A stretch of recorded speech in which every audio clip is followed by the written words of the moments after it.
So the topic of discussion today is Marxism. Now we are starting this topic from UGC point of view. So there are few points that you need to take into consideration. You need to know the key concepts. You need to know what is the definition of Marxism, who are the main figures that are related to Marxism. So these are the main things that you need to know. तो जब भी हम UGC point of view से बात करते हैं हमें ये चीज़ ध्यान में रखनी बहुत ज़रूरी है कि कैसे क्वेश्चंस पूछे जाते हैं. So what kind of questions they do ask you? Firstly, they'll ask you, for example, they'll give you a work and they'll give you 4 options and then they'll ask you ki, who has written this work? So works, they are very important. Then secondly, they'll ask you terms. They'll give you a term, for example, they'll give you a term named hegemony and then they'll give you 4 options. Who has written this term? Antonio Gramsci. So these are the type of questions that they ask you. So you have to be very clear in your mind that you need to know the pattern of the questions and then you will prepare for it. So we will be focusing on terms, we will be focusing on the works, we will be focusing on the main figures related to Marxism and what are the key concepts of Marxism. So let's move further. So firstly, we'll be talking about key concepts. So among all the key concepts, the most important ones are alienation, you have ideology, you have capitalism, ideological state apparatus, and interpolation. Moving on, we'll be talking about definition of Marxism. Now, what is Marxism? Marxism is a social, political, economic theory which was named after Karl Marx. So you need to remember this. Who was the one who gave this theory? Karl Marx. From the very word Marx comes your term Marxism. So it examines the effect of capitalism on labor, productivity and economic development and argues for the worker revolution to overturn capitalism in favor of communism. मैं आपको एक बहुत आसान भाषा में समझाना चाहती हूँ. Marxism, what do they want? They want to abolish private ownership. They were against private ownership. They wanted common ownership of property. So that is why they wanted to overturn capitalism in favor of communism. Capitalism क्या होता है? Capitalism में सिर्फ लोग profit और loss की बात करते हैं, जहाँ पे the upper class people, the bourgeois people, they're just working for their own profit. They do not consider labor, they do not look for the labor's profit, they're just looking for their own profit. So that bridge between the rich people and the poor people, that is just widening with time. Rich people are becoming richer and the poor people are becoming poorer. So Marxism says that there has to be this common ownership of property where everybody has equal rights. So they want an egalitarian society. What is an egalitarian society? Where each and everyone, they have equal rights over property, over money and equal wages. So that is the definition of Marxism. Further, we'll be moving on to the introduction of Marxism. Whenever we talk about Marxism, there are 2 main figures that come up to your mind. First, you have Karl Marx and then you have Friedrich Engels. Now, they were known as the founders of Marxism.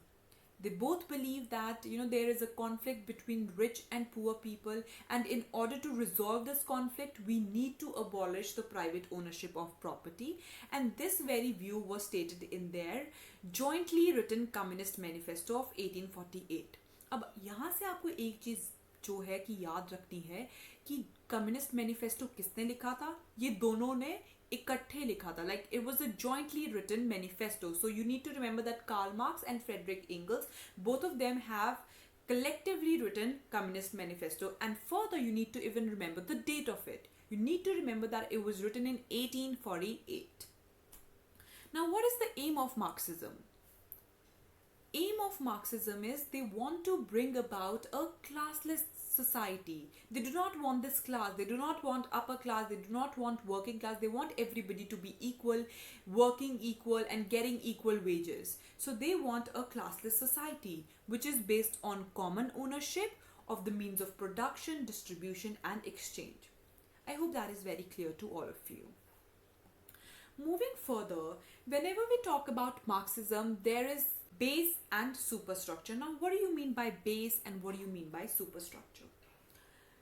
So whenever we talk about base, base के अंदर आपके आ जाएंगे आपके सारे labour, your machinery, your tools, everything will come under base. Your bourgeois, proletariat, all of them will come under base. But when I talk about superstructure, under your superstructure, under this category will come your religion, law, art, education, your various institutions, all of them will come under superstructure. Now, this basis Marxist model of base and superstructure, what does it say? It says that economic base, it is like a pyramid. Firstly, it is like a pyramid. This is your base, all right? And this on top you have superstructure. So, this basic Marxist model, what does it say? It says that economic base is something that determines your superstructure. It is something that shapes your superstructure. ये कहते हैं कि जो super structure है वो हमारे economic base से बनता है. सो ऑब्वियसली इकोनॉमिक बेस में आपकी रूलिंग क्लास आ जाती है और वो रूलिंग क्लास ही आपकी सारी की सारी सुपर स्ट्रक्चर को शेप करती है. अब जो रूलिंग क्लास के आइडियाज होंगे वही सारे आपके रिलीजन में होंगे, वही आपके लॉ में होंगे, वही आपके स्कूल्स में प्रीच करे जाएंगे. सो ये सारे की सारी जो चीज़ें हैं ये एक इकोनॉमिक बेस डिटरमाइन करता है. There is a specific term for it. When your economic base, it determines the superstructure, there is a specific term for it and it is called economic determinism. Superstructure is used as an instrument of power by the dominant class. So this is what I told you. They use their own ideas.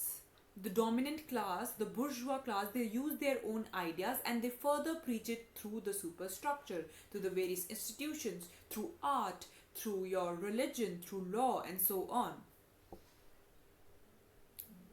Moving on further, you have the concept of class. Firstly, what do you mean by class? In your class, there'll be a group of people and you will see what role they are playing in your economy. So what are the relationship with the production of good? So that is how you divide the classes. Now we have two classes, bourgeois people, the upper class people who owns the mean of production. They are the ones who owns the means of production, and proletariats are the working class people who are working under bourgeois people, and they are the ones who transforms the raw commodities into the valuable economic goods. Then you have further types of society. You have two types, you have capitalism and communism. One thing that you need to remember, जो Marxism है, Marxist ideas है, they are against capitalism. They are against capitalism and they favor communism. So capitalism क्या होता है? Capitalism जहाँ पे लोगों के पास private ownership होती है property की and they are solely operating it for profit. Means of production are privately owned and operated for profit. Marxism is against capitalism as bourgeois work for maximum profit and they exploit lower class people. Then you have communism. Now, communism society, it focuses on the betterment of the whole rather than the advancement of one individual. So they are just not focusing on the advancement of bourgeois class, they are also focusing on the advancement of proletariats. They believe that the elimination of private ownership of property should be there in order to form a classless society where everybody will work equally and they will be rewarded equally. So they want to form an egalitarian society where everybody is going to work equally and they'll be paid equally.